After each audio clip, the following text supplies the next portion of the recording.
perencanaan pembelajaran. Nah, perencanaan pembelajaran merupakan proses penerimaan kurikulum yang berlaku menjadi program-program pembelajaran yang selanjutnya dapat dijadikan pedoman oleh guru dalam menyelenggarakan proses pembelajarannya. Nah, di sini saya akan menjelaskan tentang siklus perencanaan pembelajaran. Nah, di sini ada beberapa siklus perencanaan. Yang pertama ada siklus program tahunan. Nah, program tahunan ini merupakan acuan dalam menyusun program-program selanjutnya, misalnya program semesteran dan program mingguan, bahkan program harian. Kemudian siklus yang kedua ada siklus grading cycle. Nah, pada siklus ini ditentukan set pelajaran beserta aktivitas siswa sebagai tujuan terminal atau tujuan antara. Kemudian yang ketiga ada siklus pengembangan perencanaan unit pelajaran. Perencanaan unit pelajaran didasarkan kepada tujuan umum yang harus ditempuh seperti yang dirumuskan dalam program tahunan. Nah, yang terakhir ada perencanaan pembelajaran untuk kegiatan harian. Nah, pada perencanaan harian ini, kegiatan belajar beserta tujuan pembelajaran disusun secara spesifik sehingga keberhasilan pembelajaran dapat dilihat seketika. Nah, jadi setiap siklus yang telah diuraikan tersebut, maka tampak bahwa siklus-siklus itu pada dasarnya membentuk rentang waktu. Alokasi waktu dan kalender akademik atau kalender pendidikan. Kalender pendidikan adalah pengaturan waktu untuk kegiatan pembelajaran peserta didik selama 1 tahun ajaran yang mencakup permulaan tahun pelajaran, minggu efektif, waktu pembelajaran efektif, dan hari libur, yang biasa disebut alokasi waktu. Ya, permulaan tahun pelajaran adalah waktu dimulainya kegiatan pembelajaran pada awal tahun pelajaran pada setiap satuan pendidikan. Yang terdiri minggu efektif belajar, waktu pembelajaran efektif, waktu libur. Minggu efektif belajar adalah jumlah minggu kegiatan pembelajaran untuk setiap tahun pelajaran pada setiap satuan pendidikan. Waktu pembelajaran efektif adalah jumlah jam pembelajaran setiap minggu, meliputi jam pembelajaran untuk seluruh mata pelajaran termasuk muatan lokal, ditambah jumlah jam untuk kegiatan pengembangan diri. Waktu libur adalah waktu yang ditetapkan untuk tidak diadakan kegiatan pembelajaran terjadwal pada satuan pendidikan yang dimaksud. Waktu libur dapat berbentuk jeda tengah semester, jeda antar semester, libur akhir tahun pelajaran, hari libur keagamaan, hari libur umum termasuk hari-hari besar nasional, dan hari libur khusus. Pembagian alokasi waktu pada kalender pendidikan. Pertama, minggu efektif belajar. Minimum 34 minggu dan maksimum 38 minggu digunakan untuk kegiatan pembelajaran efektif pada setiap satuan pendidikan. Kedua, jeda tengah semester, maksimum 2 minggu, 1 minggu setiap semester. Jeda antara semester, maksimum 2 minggu antara semester 1 dan 2. Perencanaan program tahunan. Program tahunan adalah rencana penetapan alokasi waktu 1 tahun ajaran untuk mencapai tujuan atau standar kompetensi dan kompetensi dasar yang telah ditetapkan. Mengapa kita perlu menentukan alokasi waktu? Penetapan alokasi waktu diperlukan agar seluruh kompetensi dasar yang ada dalam kurikulum seluruhnya dapat dicapai oleh siswa. Artinya, materi pelajaran atau jumlah kompetensi dasar yang harus dicapai terlalu banyak, tidak sesuai dengan jumlah pelajaran yang disediakan dalam kurikulum. Kondisi yang demikian tentu saja sangat tidak menguntungkan, sebab pada akhirnya guru akan mengorbankan kualitas pembelajaran. Bagi guru, kriteria keberhasilan mengajar hanya ditentukan oleh sejauh mana materi pembelajaran telah disampaikan. Apakah dipahami atau tidak materi itu oleh siswa, tidak menjadi masalah bagi guru. Nah, melalui penetapan alokasi waktu, semua itu tidak akan terjadi. Sebab guru dapat mengestimasi antara jumlah kompetensi dasar atau jumlah materi yang harus dikuasai dengan waktu yang tersedia. Dalam program perencanaan menetapkan alokasi waktu untuk setiap kompetensi dasar yang harus dicapai, disusun dalam program tahunan. Dengan demikian, penyusunan program tahunan pada dasarnya adalah menetapkan jumlah waktu yang tersedia untuk setiap kompetensi dasar. Saya rasa itu langkah-langkah yang dapat dilakukan untuk mengembangkan program tahunan adalah: 1. Lihat berapa jam alokasi waktu untuk setiap mata pelajaran dalam seminggu dalam struktur kurikulum seperti yang telah ditetapkan oleh pemerintah. Yang kedua, analisis beberapa minggu efektif dalam setiap semester yang telah kita tetapkan dalam gambaran alokasi waktu efektif. Melalui analisis tersebut, kita dapat menentukan berapa minggu waktu yang telah tersedia untuk pelaksanaan proses pembelajaran. Penentuan alokasi waktu didasarkan kepada jumlah jam pembelajaran sesuai dengan struktur kurikulum yang berlaku serta keluasan materi yang harus dikuasai oleh siswa. Silabus. Silabus adalah rencana pembelajaran pada suatu kelompok mata pelajaran tertentu yang mencakup standar kompetensi, kompetensi dasar, materi pokok, kegiatan pembelajaran, dan indikator pencapaian kompetensi untuk penilaian. Manfaat silabus.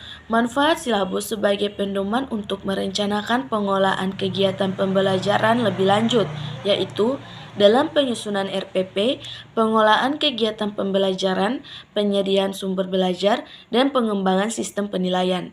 Adapun komponen yang harus disusun dalam sebuah silabus. 1. Menentukan identifikasi silabus.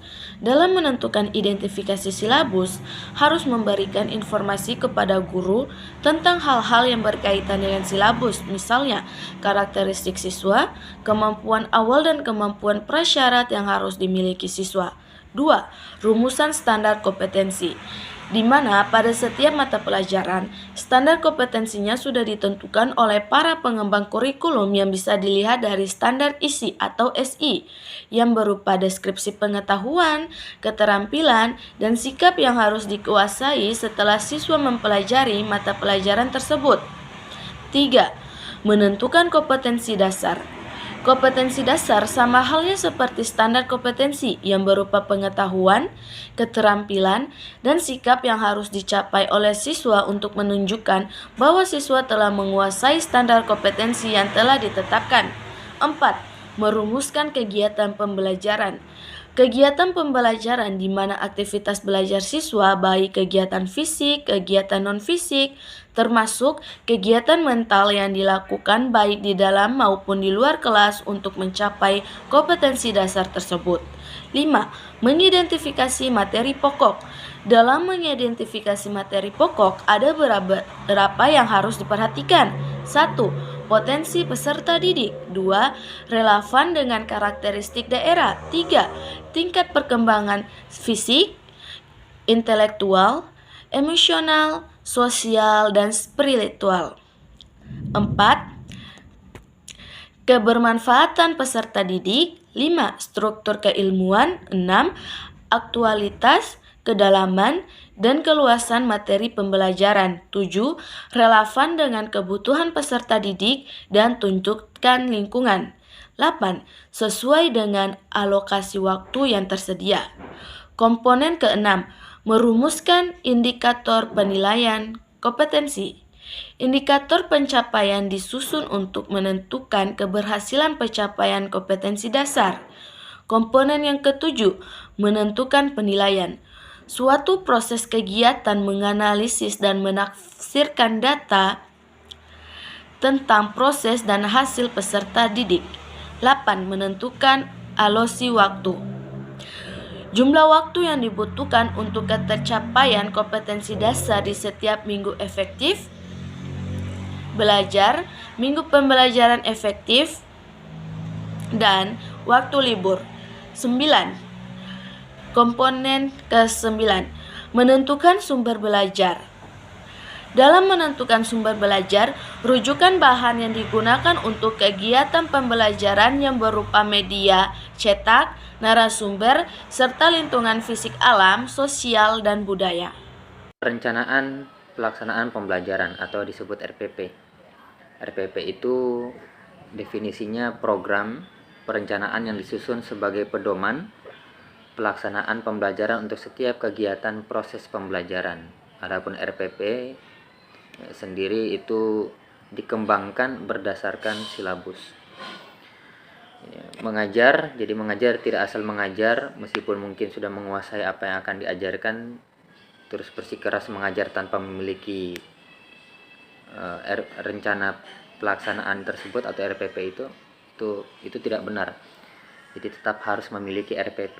Jadi mengajar itu proses mengatur lingkungan supaya siswa belajar yang kemudian diistilahkan dengan pembelajaran. Dengan demikian maka setiap proses pembelajaran selamanya akan berbeda, tergantung pada tujuan, materi pelajaran, dan karakteristik siswa sebagai struktur subjek belajar. Oleh sebab itu, seorang guru perlu merencanakan pembelajaran dengan matang sebagai bagian dari tugas profesionalnya. Jadi harus dirancang baik-baik.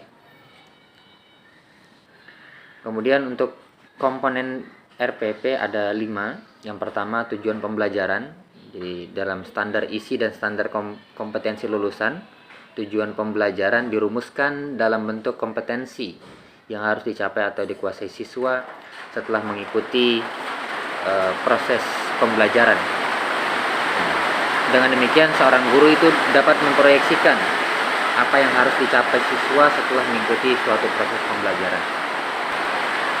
Kemudian komponen yang kedua, materi atau isi atau pelajaran. Itu berkenaan dengan bahan pelajaran yang harus dicapai atau dikuasai oleh siswa sesuai dengan tujuan pembelajaran. Komponen yang ketiga yaitu strategi dan metode pembelajaran. Ini adalah dua hal yang tidak bisa dipisahkan. Yang keduanya harus dirancang sesuai dengan tujuan yang ingin dicapai. Keempat, media dan sumber belajar. Media itu bisa kita sebut sebagai alat bantu yang tujuannya untuk mempermudah pencapaian tujuan pembelajaran, sedangkan sumber belajar adalah segala sesuatu yang mengandung pesan yang harus dipelajari sesuai dengan materi pelajaran. Kemudian yang kelima adalah evaluasi. Evaluasi itu mengukur keberhasilan setiap siswa dalam pencapaian hasil belajar. Tapi bukan cuma itu. Jadi evaluasi juga termasuk mengumpulkan informasi sesuatu yang mengandung pesan yang harus dipelajari sesuai dengan materi pelajaran. Kemudian yang kelima adalah evaluasi. Evaluasi itu mengukur keberhasilan setiap siswa dalam pencapaian hasil belajar. Tapi bukan cuma itu. Jadi evaluasi juga termasuk mengumpulkan informasi tentang proses pembelajaran yang dilakukan oleh setiap siswa. Itu adalah 5 komponen dari RPP. Rencana program semester. Rencana program semester merupakan penjabaran dari program tahunan. Kalau program tahunan disuruh untuk menentukan jumlah yang diperlukan untuk mencapai suatu kompetensi dasar, maka untuk program semester ini diarahkan untuk menjawab minggu keberapa atau kapan pembelajaran mencapai kompetensi dasar akan dilakukan. Dari format program semester di atas, maka tampak jelas bahwa program ini pada dasarnya sebagai penjabaran dari program tahunan. Cara pengisian format di atas adalah sebagai berikut. Yang pertama, tentukan standar kompetensi dasar dan kompetensi dasar SK dan kompetensi dasar KD yang ingin dicapai. Dalam hal ini, guru tidak perlu merumuskan SK dan KD sebab semuanya sudah ditentukan dalam standar SI. Kemudian yang kedua, lihat program tahunan yang telah kita susun untuk menentukan alokasi waktu atau jumlah jam pelajaran setiap SK dan KD itu. Dan yang ketiga, tentukan pada bulan dan minggu keberapa proses pembelajaran KD itu akan dilakukan.